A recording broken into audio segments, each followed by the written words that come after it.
新軍洪都拉斯亦都帶出驚喜，佢哋首戰面對主辦國西班牙，憑斯拉耶開賽8分鐘嘅入球領先，最後以1-1賽和。其後洪都拉斯再同北愛爾蘭踢成平手，直到最後一場先至僅以0-1不敵南斯拉夫。雖然未能夠出線，但呢支陣中唔少嘅球員仍然喺本土效力嘅中美洲球隊，以速度、紀律及拼勁證明弱旅同樣可以喺世界盃造成威脅。喀麥隆首次參賽便保持不敗，佢哋3場分組賽全部打和，先後同秘魯、波蘭同埋意大利打成平手。門將尼高盧表現出色，意大利只能憑格拉斯安尼先開紀錄，喀麥隆其後迅速由莫比達追成1-1。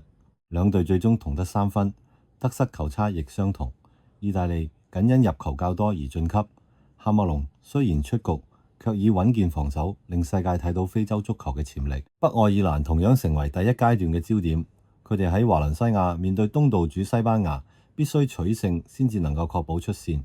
下半場，岩士堂把握西班牙守門員阿干納達嘅失誤，射入全場唯一入球。北愛爾蘭即使喺當拿基被逐，只係剩翻10人應戰嘅情況底下，仍然守住1-0勝局，更加以小組首名出線。年僅17歲又41日嘅韋西迪更成為當時世界盃史上最年輕嘅上陣球員。另一支帶嚟巨大驚喜嘅球隊係阿爾及利亞，首次出席世界盃嘅佢哋喺分組首戰以2-1擊敗兩屆冠軍西德。馬積先替阿爾及利亞取得領先，路明尼加一度扳平，但係比洛美僅1分鐘之後再度入球，協助球隊完成歷史性嘅勝利。呢個係非洲球隊首次喺世界盃擊敗歐洲冠軍級球隊。阿爾及利亞嘅速度、短傳配合同埋反擊能力，令到西德措手不及。但係阿爾及利亞最終卻因一場充滿爭議嘅比賽而出局。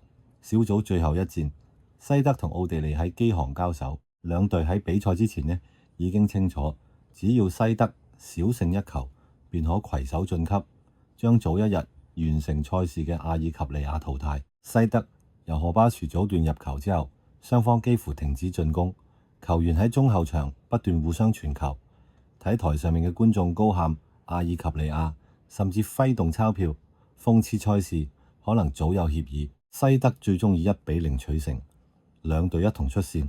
阿爾及利亞則因為得失球差被淘汰。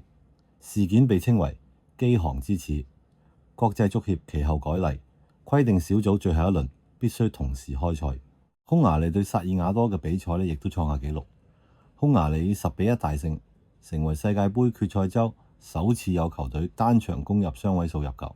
拉斯魯基斯後備入替後，喺短短7分鐘內完成帽子戲法，成為世界盃史上第一位後備上陣後演出帽子戲法嘅球員。薩爾瓦多雖然慘敗，但拉美利斯仍攻入國家隊歷來首個世界盃入球，成為球隊少數值得紀念嘅時刻。東道主西班牙晉級過程相當艱苦，首戰只能求洪都拉斯踢成和局，之後以2-1擊敗南斯拉夫，最後一場又不敵北愛爾蘭。第二階段佢哋先同英格蘭賽和，再以1-2不敵西德。列巴斯基先替西德開紀錄，菲沙擴大比數。西班牙雖由森莫拉追回1球，仍然冇辦法避免出局。中場加尼高賽之後承認，主場作賽帶嚟巨大壓力，球員甚至喺半夜仍然受到球迷同埋傳媒滋擾，整支球隊從未能真正放鬆。